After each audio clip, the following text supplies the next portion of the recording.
Welcome to the Dr. Dare Show. My name is Dr. Frederick Dare. I am a therapist here in Atlanta, Georgia. And before we get started, don't forget to subscribe, like, and share this video.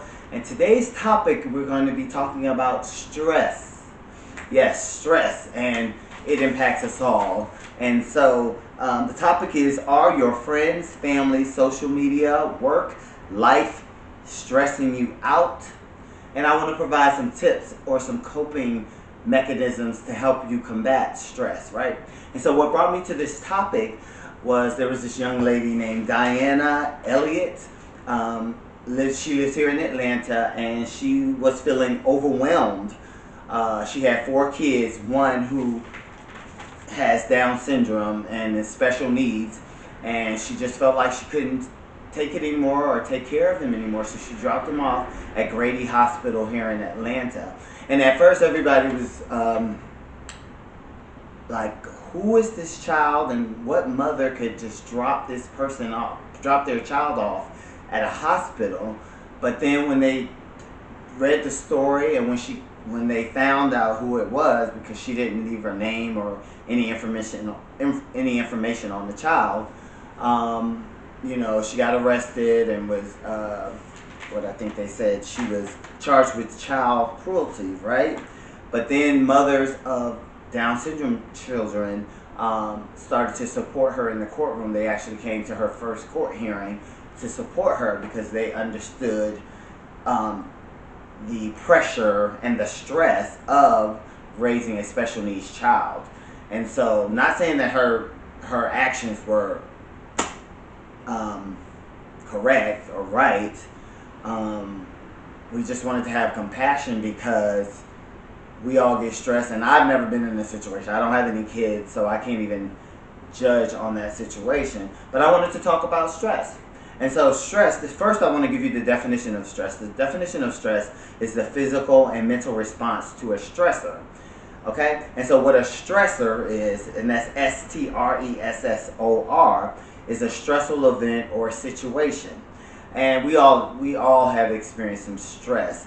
It can be brought on by pressures of life. You switch different jobs. You have financial issues, health issues, unhealthy relationships, social media news, election stuff, politics stuff, human trafficking and sex trafficking, all of that stuff. It's just so overwhelming. Racism, all of that is just so overwhelming today. And when you open social media, it's just, or listen to the news, it's just all so stressful. But there's 3 types of stress. The first one is acute stress, ACUTE, and that's the stress that we all kind of experience on like a daily basis. When there's like a deadline we have to meet, but we don't know if we're going to meet it, or someone's asking you to do something that you don't have the skills for, or your boss is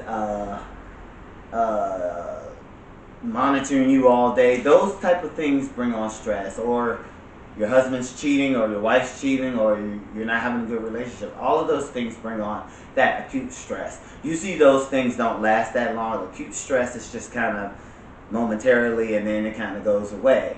But then the second one is episodic acute stress, and that's EPISODIC, acute stress. And that one's a little bit more frequent. You kind of live in a tension of stress kind of all the time. You have frequent bouts of stress, like your dog ran out and you can't find him, and then next thing you know, your TV went out and you got to get a repairman, or you caught your friend lying on you, and just, it's kind of constant all day long. And that's what episodic, kind of like an episode, but more frequently, of stress in your life. Hopefully that makes sense. And the last one is chronic stress. That one's more long term. That's kind of like, the best way to describe that one is, you're at a job for a long time. You don't like your boss, and every time, every Monday, Tuesday, and Thursday, you can expect them to give you a deadline project that they know you have all this other work in line, and then they're clocking you when you go to lunch to make seeing if you're staying later than you're supposed to. And then when raise time comes, you don't get that raise that you, so you just building and building. And this has happened years after years. When I was reading information about this, they used the example of like 911 when that happened, how that stress of you know, that trauma happened, and then it's still, you know, it's almost like PTSD is just still in people's minds. They're still afraid that that plane may, some foreign person may do this again, and you're scared to go to work because you're in a high-rise building, and just those things. It's just constant, and you never kind of really get over it. And that's what chronic stress. And I think that's what the mother Diana Elliot had, because it's almost like you have no control over the situation, so you don't know what else to do. And you know, you've been trying to make it, because the child was 14 years old, so there's 14 years of kind of dealing with special needs child with Down syndrome, and having 3 other children on top of that, and she was living in a hotel. But just all of that stress just piling up can become problematic.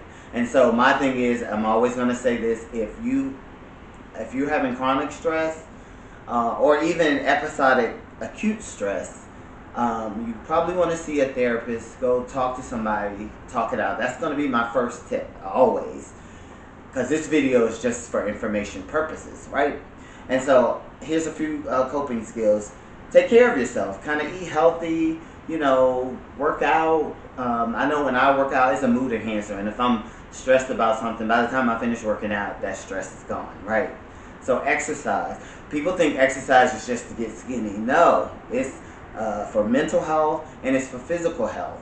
Like, don't ever go back on working out. I've had too many of my Zumba students say that they had this disease, but because they worked out, they were able to fight it off, you know, better, because their body was stronger. So don't ever backslide on your workouts. I don't care. That's one thing. Share with a friend. The third one is share with a friend, somebody you trust, or like I said, a professional counselor or therapist or someone, and just get that whatever's going on off of your chest. Don't hold it in. That's not good, because that's kind of that chronic stress just building. It's kind of what Diana Elliot did. You just let it build up, build up, build up, and not tell anybody. And then you take the actions that may not be most appropriate, right? And so the next one is avoid drugs and alcohol. You know, they're mood enhancers, and you know, they're temporary release of whatever you're going on. After you get off of that high or whatever, or